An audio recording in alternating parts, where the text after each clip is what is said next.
주택금융공사는 대출로, 주택도시보증공사는 보험보증으로 이렇게 해서 약 300조 원 가까운 돈이 전세 시장에 들어가 있기 때문에 전세는 시장 가격이 아니고 이미 굉장한 지원을 받은 펌핑 가격이고요.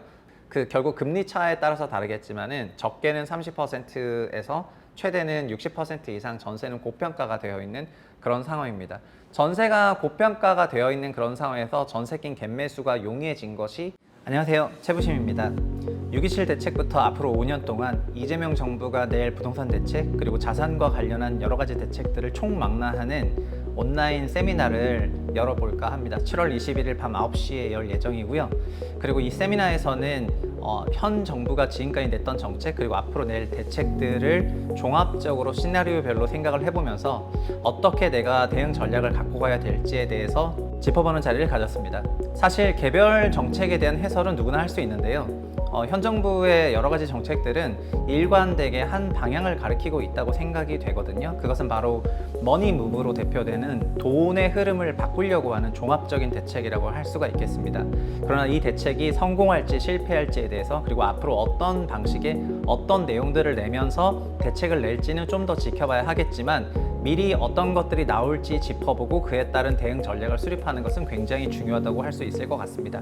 그리고 통상 온라인 세미나 같은 경우에는 그냥 라이브로 전체에게 열어도 되지만은요, 이번 7월 21일 과정이 조금 특별한 것은 팬딩과 함께 하고 있는 멤버십을 2주 동안 체험해 볼 수 있는 체험권을 같이 드린다는 것입니다. 사실 저는 톡방에서 유튜브에서 보시는 거랑은 비교할 수 없을 정도로 하루에 몇백 줄씩 말을 하는 그런 스타일인데요.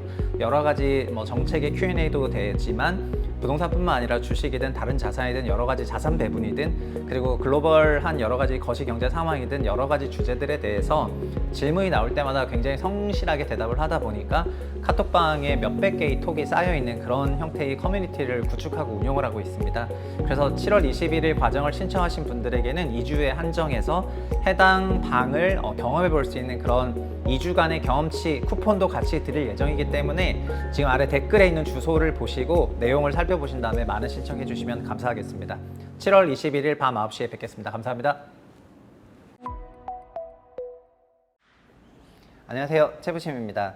6.27 대책 발표하고 나서 주간 동향을 보면은 서울이 0.40, 최대 0.43에서 0.29까지 내려간 걸 알 수 있는데 사실 주간 0.29% 상승도 시장 기준으로 보면은 어마어마한 과열입니다. 그것이 52주 반복된다고 생각하면은 한 거의 15% 이상의 굉장한 초과 상승, 지수가 15% 뜬다는 거는 개별 단지로 보면은 어마어마한 거기 때문에 그런 맥락에서 봤을 때는 앞으로도 추가적으로 계속해서 대책이 필요한 그런 시점이라고 할 수가 있을 것 같습니다. 6.27 대책 이후에 필요한 대책에 대해서 결국 시장은 이제 단 하나 남아있는 그 한국 부동산 시장에 어떻게 보면은 과열의 가장 큰 기제라고 할 수 있는 전세에 대해서 지금 어떻게 보면 정조준을 할 준비를 하고 있는 것 같습니다.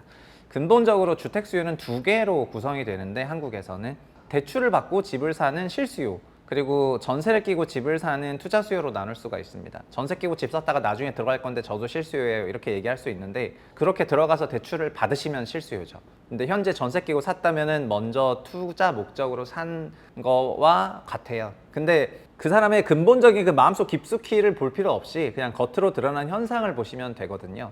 대출 받고 집 사는 사람 중에서는 투자 수요가 있다고 보기 어렵습니다. 대출 받고 집 사서 지가 거기 들어가서 본인이 사실 건데 그게 무슨 투자 수요입니까? 그런 전세 끼고 집을 사는 사람들은 혀가 길어야 돼요. 나중에 제가 들어갈 건데요 등등 하거든요. 사실 전세 끼고 집 사는 사람은 그냥 투자 수요입니다.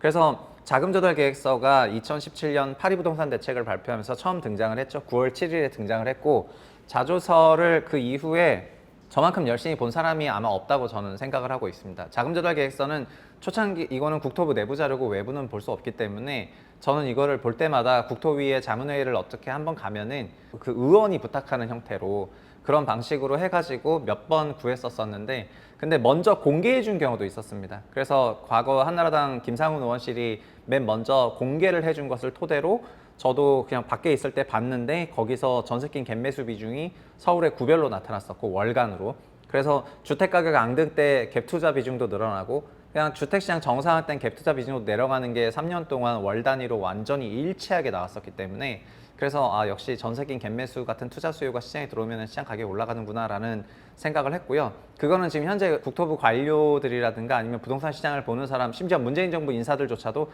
다 공감하는 부분이다라고 하겠습니다. 그러나 갭매수를 하게 된 전세가 정상 가격이라고 한다면은 이거는 막을래야 막을 수도 없죠. 그래서 전세라는 제도가 존재하는데 전세가 정상 가격이면 그걸 어떻게 막겠습니까? 그러나 한국의 전세는 정상 가격은 아닌 것 같습니다. 왜 그러냐면은 원래 우리나라의 전세는 수십 년치 월세를 현재 가치로 할인한 거거든요. 그래서 전세가 근본적으로 채권과 동일한 구조를 가지고 있습니다. 수십 년치의 월세를 현재 가치로 할인한 것입니다. 월세는 고정은 아니고 1년에 2.5%씩 계속 올라간다고 해볼게요. 그러면 월세가 연 2.5%씩 이렇게 올라가지만은 그 금액을 현재 가치로 할인하는 이 할인율은 통상적으로는 이 할인율이 시장 수익률이라는 그런 개념으로 사용이 되는데 결국에는 뭐 한국은행 기준금리보다 약 한 150bp나 200bp 높다고 생각하시면 됩니다. 그러면은 지금 현재 한 4.5% 정도로 할인하면 되는데 전세가 채권이기 때문에 이 명목 전세 금액이 있는데 4.5%로 할인된 가격이 아니고 전세를 80% 대출을 받으면서 소위 말해서 총 자본을 조달하는 방식으로 전세라는 상품을 만들어 버렸기 때문에 이때부터는 전세금의 80%인 대출의 대출금리, 이게 지금 3%잖아요. 그럼 이 3%가 전세 가격을 만드는 조달금리가 되면서 내가 가지고 있는 돈 대비해서 전세금이 올라가는 펌핑 효과가 발생을 했습니다. 언제부터 발생했냐? 뭐 다들 아시겠지만 박근혜 정부 때부터 이게 본격화되기 시작을 했고, 박근혜 정부, 문재인 정부를 거치면서 시중은행 전세대출은 5억까지 대출을 받을 수가 있고, 그 다음에 일부 중기청 대출은 3억인데 100% 대출 받을 수가 있고, 그러면 이런 방식을 통해 가지고 전세에 거품이 가 있죠. 현재 우리나라 전세는 화면 보시는 것처럼 전세 시장 전체는 1,000조 원 가깝지만은 그 1,000조 원의 전세 시장을 펌핑 시켰던 거는 전세 대출, 직접 전세 대출 30조랑 주택금융공사의 전세 보증을 통한 150조 원 정도가 나가서 이게 한 180조 원 정도가 여기 나가 있거든요. 그러니까 시중은행의 전세 대출이 150조가 좀 넘는다고 생각하시면 되는데 그거를 공공이 다 보조를 해주고 있습니다. 그럼으로 인해서 4.5%가 3%로 내려갔는데 4.5% 할인하다가 3%로 할인하면은 이게 어느 정도 올라가냐면 약 60% 정도 올라간다고 생각하시면 되겠습니다. 그래서 우리나라 전세가 정확히 말하면 2010년부터 2016년이란 요 기간을 17년이란 기간을 거치면서 전세가가 거의 한 지수 기준 2배가 올랐는데 이렇게 오르다 보니까 전세 시장도 1,000조로 커졌고 이 1,000조 시장에 약 한 200조 조금 안 되는 돈, 지금은 150조로 내려왔는데요. 이것도 전세 보증금을 미반환 받을 수가 있으니까 전세 수요자 입장에서는 내 전세금이 안 들어올 수 있겠다 그래서 여기도 150조 보증을 하고 있습니다. 이거는 주택도시보증공사가 주로 하고 있고 밑에 전세 대출 보증은 주택금융공사가 하고 있습니다. 그러니까 주택금융공사는 대출로, 주택도시보증공사는 보험 보증으로 이렇게 해서 약 300조 원 가까운 돈이 전세 시장에 들어가 있기 때문에 전세는 시장 가격이 아니고 이미 굉장한 지원을 받은 펌핑 가격이고요.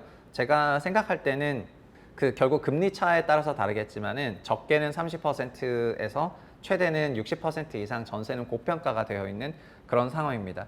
전세가 고평가가 되어 있는 그런 상황에서 전세낀 갭매수가 용이해진 것이 2010년대 중반인데 그러다 보니까 결국은 전세에 힘을 빼야지만이 그 어떤 대책이라도 먹힐 수가 있습니다. 지금 627 대책이 나왔지만 627 대책도 사실은 실수요자가 굉장히 불편한 대책이죠. 실수요자가 내가 DSR이 가능하고 뭐 10억을 대출받든 20억을 대출받든 내가 그 금액을 대출받아서 들어가서 살겠다는데 내가 뭐가 문제냐라고 하면은 원래 그 사람이 그 대출받고 들어가서 사는 게 맞거든요.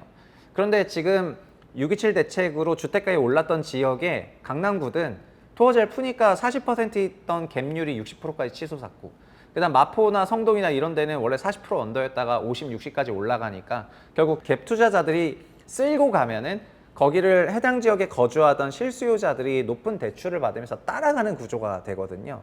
그래서 먼저 이분들이 따라가지 못하게 627로 막았는데 문제는 전세낀 갭은 지금 막을 수가 없다는 거예요. 결국 그래서 전세낀 갭을 막지 않고 시장 안정화를 한다? 이거는 뭐 보일러 계속 틀어놓고 집이 차가워지기를 기다리는 거랑 똑같다고 생각이 되고요.